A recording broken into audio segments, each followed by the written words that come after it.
Hi guys, welcome back to Fragments of a Simple Life. For every video I make is super simple. I have our sticker countdown for us. For those of you who do not know, we have been spending the month of October doing this Halloween sticker countdown, which is kind of like an advent calendar for Christmas, but it's Halloween stickers from Dollar Tree. So I remembered to bring it today, and I remembered to bring my handy dandy glue stick because I don't know if you guys remember or not, but the stickers in here kind of suck. They're hard to like peel off, so we'll catch up on some stickers in there. And then I brought us terrifying real life stories of haunted houses and scary mysteries. This one is actually from last year, so there's like a lot of little pieces of post-it in here from stories we've already done. But I thought we can flip the pages together, see what's left in here, and read some stories together. I'm hoping that my voice holds out. I've been kind of under the weather, and my kids had a 4-day weekend on top of it, so that's where I've been the past several days. Okay, let's do some stickers. Now this thing opens up kind of like this.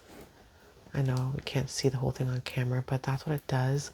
It can be decoration, but we're just trying to fill up these two sides of it, which is the mansion, with our sticker collection from this page, all these different doors. I don't even know what day it is, you guys. I have no idea. I think we left off at 15, I think. Yes, we have some to catch up on. Let's try 15. Look, I can't even get the door open. There we go. Ooh, what do we have here?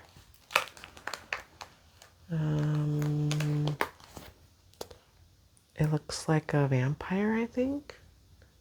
There he is, a little vampire. Okay, so that's one. We'll do 16 and then 17's up there. 16 looks tall and skinny. Ooh, we have two people, I think. All right, let's see what we have here.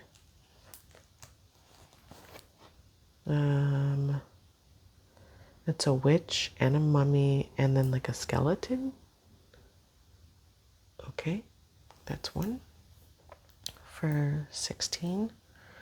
17's tiny. I'm gonna turn it, you guys. I know this is annoying, but I'm gonna turn it upside down because it's kind of hard to get to. There we go. 17 looks like it's just a bat, a little tiny black bat. Let me turn the whole house back this way, and then I'll show you guys. Okay, it's a little upside down bat. I mean, obviously you could turn it the right way, but okay. Let's do 18. The locked door. Bum bum bum. Aw, cute. 18 looks like glow in the dark. Pumpkin with Boo and a cat and a bat. That one's cute. I like that one. Okay. So that's 18. Should we do one more? I'm really not doing them in order, you guys. I'm sure by the time this video goes out, it's past the 19th. But we'll just do several a day until the month is over. How about that? Doesn't have to be anything. This one says Best Witch. Oh, I love that. Okay, so that gives us 5 to do today. Let's see, where should we put them? I think I like the idea of Best Witch going in her room. Maybe kind of like on the wall like that. Or over here maybe. It does seem like that's the witch's bedroom, right? Or like if this was like a hotel. Now I'm gonna do Elmer's glue because the back of these stickers really suck. They're just like thin paper.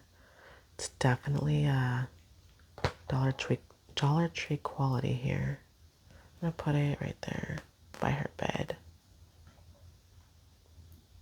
There we go. Best witch. Okay, now we'll do the vampire kid. Where should we put him?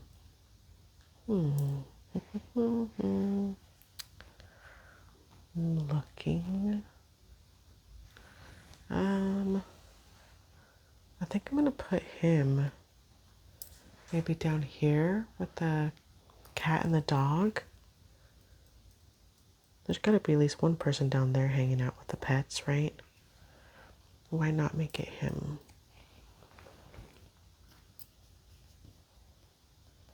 I'm telling you, I think the glue stick works better than the back of the sticker at making the sticker stay. Okay, let's do the little witch with the mummy. Scoot over a little bit. How about we'll put them right there, like in between those two doors? Or we can actually put them over here, kind of on like the edge. Like they're the ones that are cooking in the cauldron. That's cute. We'll do that. Okay.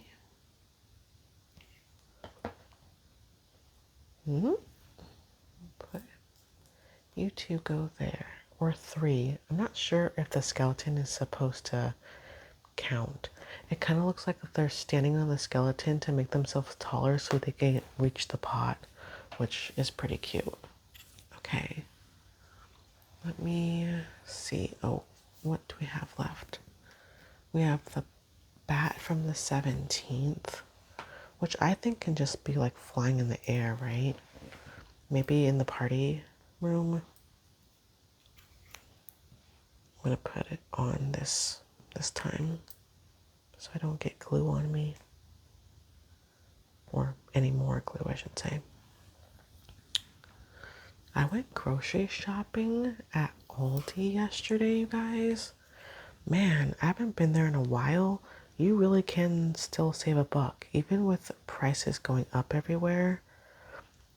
Tell me if you want to see me do like a shopping haul of stuff that me and my family are saving money on and stuff that we think is delicious. Like they have a white cheddar popcorn that is divine. Like I was packing up my daughter's lunch and she's like, "Can I have popcorn instead of, chips or crackers?" And I was like, "Yeah, sure." And I ate a piece. I'm trying to be good and healthy, but I ate a piece because if anything is gluten-free, I'm going to give it a try. And I was like, this is one of the most delicious popcorns I have ever had that comes like pre-popped, Okay, there we go. I put that there kind of like decoration. The house is really coming together. Isn't it cute? Aw, I like it. All right, Halloween's almost here. Okay, let's move on to our haunted houses. Oh wait, I have all the doors now. Haunted houses and scary mysteries. Oops, one more. I also, of course, have post-its. That way, when we're done reading something, I can go ahead and mark it so we don't read it again. Let me tilt you guys down a little bit more. Okay. I haven't looked at this one in a long time. All right, so in this one, we have houses of horror, hotel hauntings, paranormal places, eerie ghost towns, unsolved mysteries. A lot of this we've already looked at before. So right now we're in chapter 1, House of Horrors. The business of dark tourism. It is a business, isn't it? All right. I found one we have not read. This is called Harlow Burn House in Los Angeles. Oh, we did read it. I just put the post on that side. My bad. Wow, we read a lot in here. Playboy Mansion. We didn't do this one. Okay, let's give it a try. Playboy Mansion in Los Angeles. Sorry if anybody's offended. I just turned to the page. Oh, also quick disclaimer. I have nothing to do with this magazine. I just like learning new things. I like learning about creepy places. I didn't write this magazine. I'm not trying to take credit for it. Just having some spooky fun, okay? The Playboy Mansion has seen its fair share of residents and guests, most living and breathing, and some apparently not. One of Hugh Hefner's former girlfriends, Bridget, I don't know, guys. It's her. Let's just say Bridget, because I don't know how to pronounce her last name, gave Dark House some intel on ghost encounters she had while living there from 2002 to 2009. There was a show about some of the Playboy girls, and I think she was on that show. There's like 3 of them. Somebody knows what I'm talking about. Anyways, she had seen an apparition in her bedroom closet. She says, quote, "My sister, myself, and my friend Stacy were all sitting on my bed. We were talking, have a glass of wine, the TV was on. All of a sudden, out of the corner of all of our eyes, we saw a woman standing in my closet." She, I guess, hosts a podcast called Ghost Magnet, and it says she believes that the spirit was a former social secretary of the mansion, like a friendly house mom, who looked out for all of the residents and all the pets on the property. She says that she met her years prior to living at the mansion during a visit, and the woman died of cancer before she ever moved in to the Playboy Mansion. The encounter in the closet was shocking and wasn't scary. She says that she believes the late secretary had come to see the new addition to the household, which was a puppy named Winnie. Aww. Bridget also recalls vivid dreams where she met up with Hefner's spirit at the Playboy Mansion. She was unable to say goodbye to her ex, because she was one of the many girlfriends, before he passed away in 2017. She did not attend his funeral.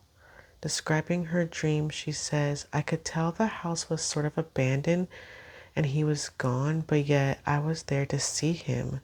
The mansion was dark and 1940s music was playing when all of a sudden Hafner came down the stairs to greet her."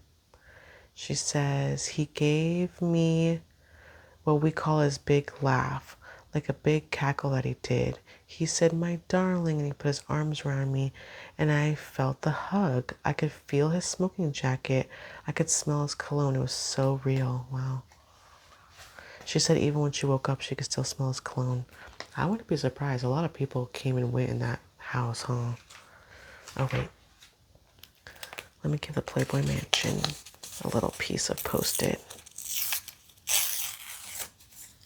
We'll put it right there. Okay. This one looks like we did it already. And both of these also. Ooh, Ed Gein. Have you guys watched that show on Netflix? The one that's like really, really, really, really inaccurate. A lot of people are complaining because it's incredibly inaccurate. Hotel Hauntings, Chapter 2. Queen Mary. Oh, that's like on my bucket list. I want to go so bad. Okay, it looks like I haven't done this one. The Hotel Chelsea in New York City. It says a 12-story Hotel Chelsea, which opened in 1884, was an apartment building with 40 units. It was one of the first residential cooperatives in New York City, a red brick Queen Anne style structure. It was accented with ornate iron balconies and topped by a mansard roof. A mansard? I don't know how to say that. I don't even know what that is. Looks pretty though. Pierced by dormers and chimneys and a central tower. Early on, it became known as a haven for artists. One of its residents was American landscape painter Charles Melville Dewey, who died at age 88 in his apartment at the hotel in 1937. Dewey's long residency was not unusual for the actors, singers, writers, and painters who, over the next 125 years, would loiter the Chelsea's famous art-adorned lobby, and who would ascend to their rooms on its intricate iron staircase. After the Chelsea was converted into an hotel in 1905, it was visited by actresses Sarah Bernhardt, I don't know, and Lillian Russell, as well as writers Mark Twain and O. Henry. In the 1930s, author Thomas Wolfe wrote the novel You Can't Go Home Again while staying there. The hotel's bohemian reputation grew with each passing year as it hosted an eclectic mix of artistic characters, including Bob Dylan, Patti Smith, Arthur Miller, Jack Kerouac, how do you guys say that? Anyways, Allen Ginsberg, Jackson Pollock, and Andy Warhol, as well as Janis Joplin and Leonard Cohen, who carried on a brief affair with each other between rooms 411 and 424. The Hotel Chelsea was, in the words of one journalist, a big boho fraternity house. I love it though. That's so fun. It says some former guests are apparently still living there after death. A painter who resided at the hotel from 2003 to 2006 claims to have been visited by the ghost of writer William S. Burroughs, who wrote Naked Lunch while he was living with Chelsea in 1959. And many guests have reported seeing the vain woman, a Victorian-era spirit who checks her reflection in the fifth floor mirror. The hotel also has tragedy in its past, most famously Nancy Sprungen. She was stabbed to death in 1978 in room 100, which she had been sharing with her boyfriend, Sex Pistols bassist Sid Vicious. The knife had a knife Spungen, I don't know how to say her name, had given to Vicious, had been plunged into her abdomen. It says they arrested him, but he died of a heroin overdose before ever going to trial. She's said to still be haunting the area around her room, where mysterious noises and unexplained changes in temperature have been reported. There's another ghost referred to by residents as Mary. She haunts the hotel hallways. The story is that Mary was the widow of a man who perished aboard the Titanic in 1912. Distraught over her death, she hung herself in her room. Oh, wow. She was seen as recently as 1996 by soprano star Michael Imperioli, who lived in the Chelsea for 2 months. He saw her crying in the 8th floor corridor. That's sad. Okay, next. Let's skip this one. I'm trying to see what the next chapter is. Sydney Hotel or Stanley Hotel. We all know what that's from, huh? The Marshall House. All right, we'll read this one. I haven't read it right. I'm like looking for pieces of post-it. Looks like no. Okay, the Marshall House, Savannah, Georgia. It says the elegant, low-slung, 4-story hotel opened In 1851, it included a dining room, bar, and a public and private parlor. There were shops and a carriage turnaround.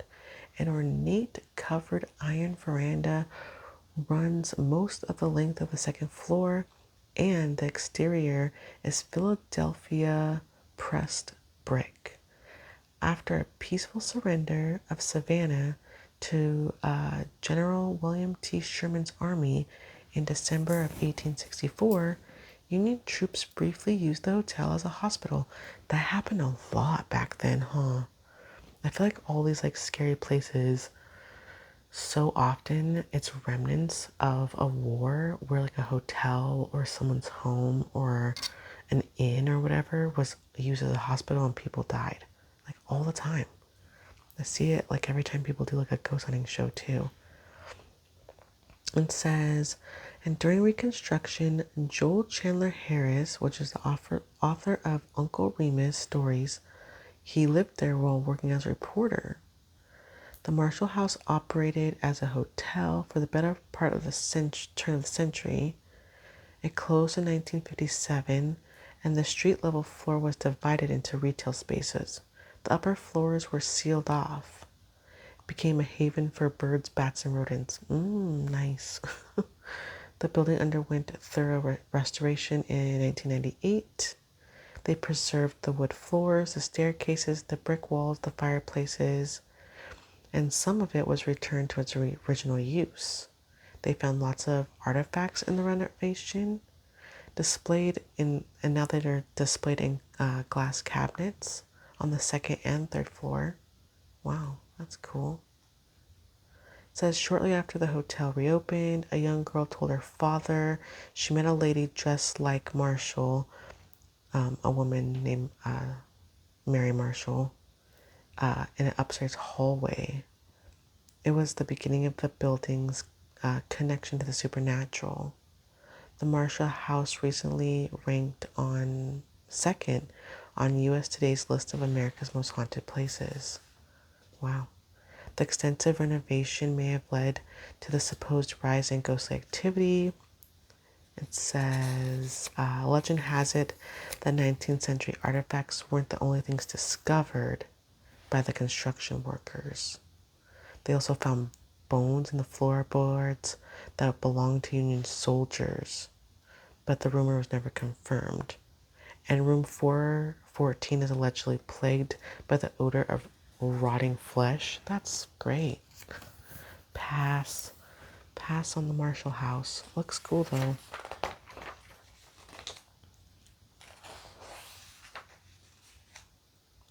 I'm trying to find the next chapter. Here we go.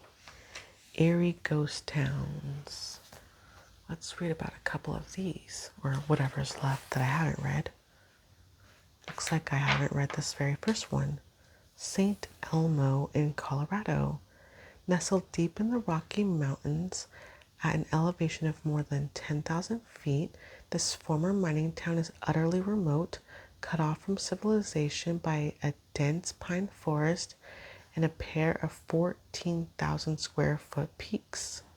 It was founded in 1880, settled by enterprising prospectors who pulled gold and silver from the holes they dug into the surrounding hills. It was a transportation hub. It had a depot for the narrow gauge Denver, South Park, and Pacific railroads. It was also a starting point of the Gunnison, Aspen, and Tin Cup stagecoach lines. So it was like a mecca of like a place to get dropped off and picked up when you were traveling. That's pretty cool. It says a fire swept through the town in 1890, and after that, it was as though the place never stopped exhaling. The mines started to dry up, the price of silver collapsed by 1893, and 17 years later, the Alpine Tunnel, the first to burrow through the Continental Divide, ceased operations. Train services ended in the 1920s, and St. Elmo's status as a ghost town wasn't far behind. The Mary Murphy mine, once the richest in town, closed in 1936. Within a decade, St. Elmo had just 2 full-time residents, Tony and Annabelle Stark, the son and daughter of the prominent former cattleman and mine boss. Wow. So people left the town. The Starks bought their property and converted the people's houses to summer cabins to rent to tourists. It says today roughly 40 of the town's early structures remain intact, including the Miners Exchange building, which served as a bank and a saloon before becoming a general store, Pat Hurley's saloon, the Pawnee Mining and Milling Company building, and Stark's Home Comfort Hotel, with an old dilapidated main street lined with abandoned false front stores and other frame structures. St. Elmo is considered to be the best preserved ghost town in the West. Wow. The buildings aren't the only thing that's left over. The ghost of Annabelle Stark apparently still patrols the streets. She lived there without indoor plumbing until the 1950s and was tagged with the nickname Dirty Annie because she wore dirty clothes and had tangled mess of hair. That's mean. It says she used to stroll the streets with a loaded shotgun. She left the hotel to a friend when she died in 1960.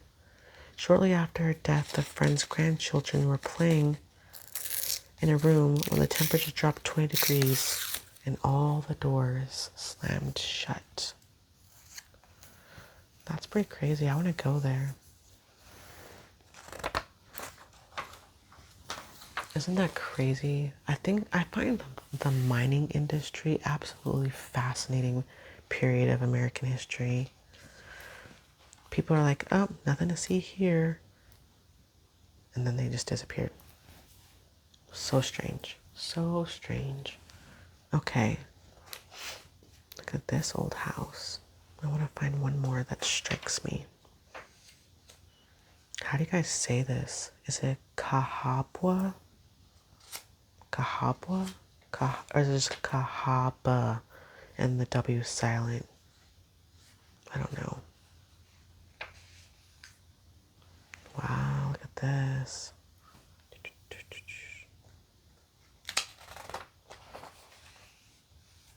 Read that one already.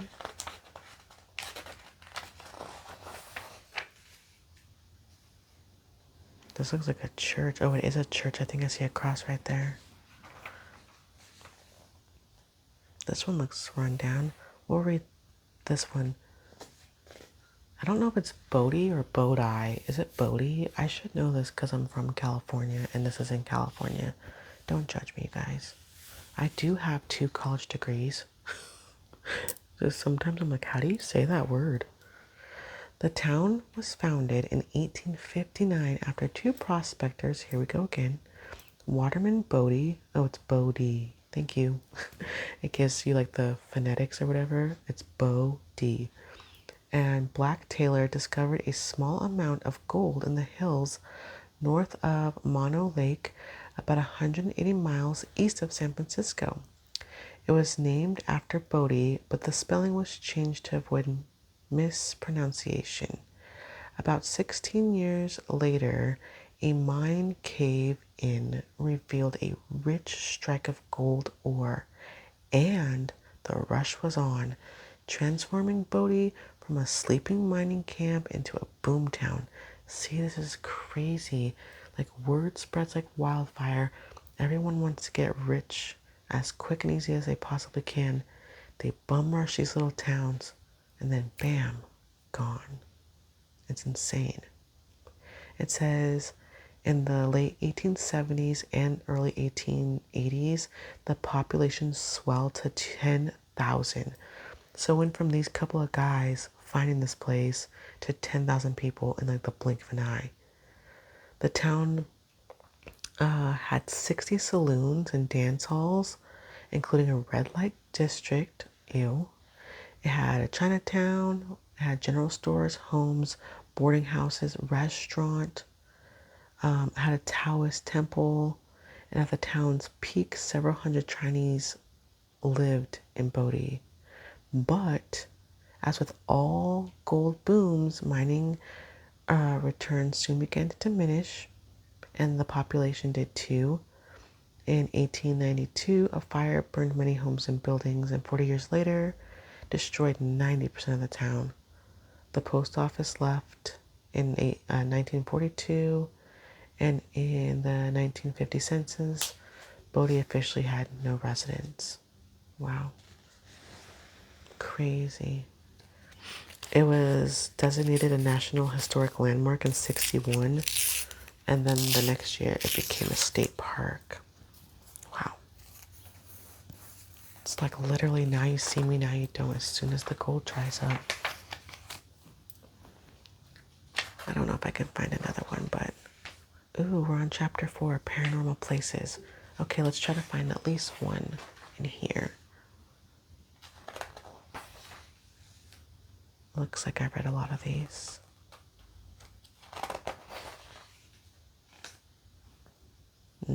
Trans-Allegheny Lunatic Asylum in West Virginia. I think I've seen someone, more than one person, do like ghost hunting, like on YouTube.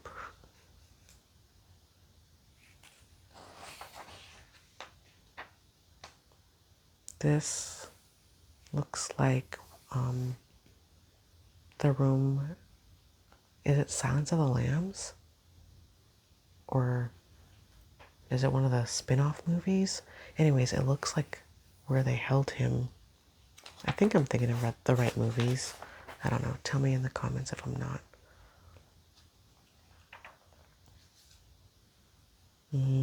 Alcatraz, San Francisco. I've seen it from a distance when I went to San Francisco, but I never went there. Okay, New Amsterdam Theater. St. Augustine Lighthouse, I'm very familiar with. That's another one that I've seen people do ghost hunts of, like on YouTube and stuff. But I want to read about this one because this one I don't really know. New Amsterdam Theater in New York City. The death of Olive Thomas in 1920 was one of the first film star scandals. The starlet from the coal mining town of, here we go again, another word I don't know, Charleroi, I don't know, guys, Pennsylvania, okay, had gotten her show business start as a teenager modeling for artists in New York City. A few years later, the beautiful Burnett joined Ziegfeld Follies at the New Amsterdam Theater on 42nd Street. She soon graduated from the Follies to films, and she made 19 movies. Wait, what? Hold on. She graduated from the Follies to films and made 19 movies between 1915 and 1920. In 5 years, she was in 19 movies. Holy crap, that's a lot. Taking the lead in several. In 1918, she was touted as the first star of the new Selznick Pictures Company. By 1920, Thomas was 25 and 4 years into a stormy marriage to Jack Pickford, the brother of America's sweetheart Mary Pickford. Olive and Jack fought frequently, including on the night of September 5th when they were out partying in Paris. When they returned to the hotel, she drank from a bottle of mercury bichloride. Mercury bichloride. I don't know if I'm saying that right. It's a topical solution that Pickford was using to treat his chronic syphilis. Ew, what? She died 5 days later. Whether it was murder, suicide, or accident, as stated in her autopsy, hardly mattered to the press, which feasted on the story. The ghost of Thomas has since been spotted sauntering around the stage at the theater where she first rose to fame in a green beaded dress carrying a blue bottle. That's sad. Topical treatment for syphilis? What the hell? Sorry, I'm stuck on that. That's bizarre. Okay, you guys, that's gonna be it for me. I'm gonna go have a hot cup of tea for my throat because, like I said, I'm a little under the weather. But thank you for joining me. If you want to see more from me, please don't forget to like, comment, and subscribe. I appreciate every single one of you. I notice every new subscriber. I know I've gotten a few lately. I see you. Welcome to our little club. And thank you for giving my little channel a chance. Bye, guys.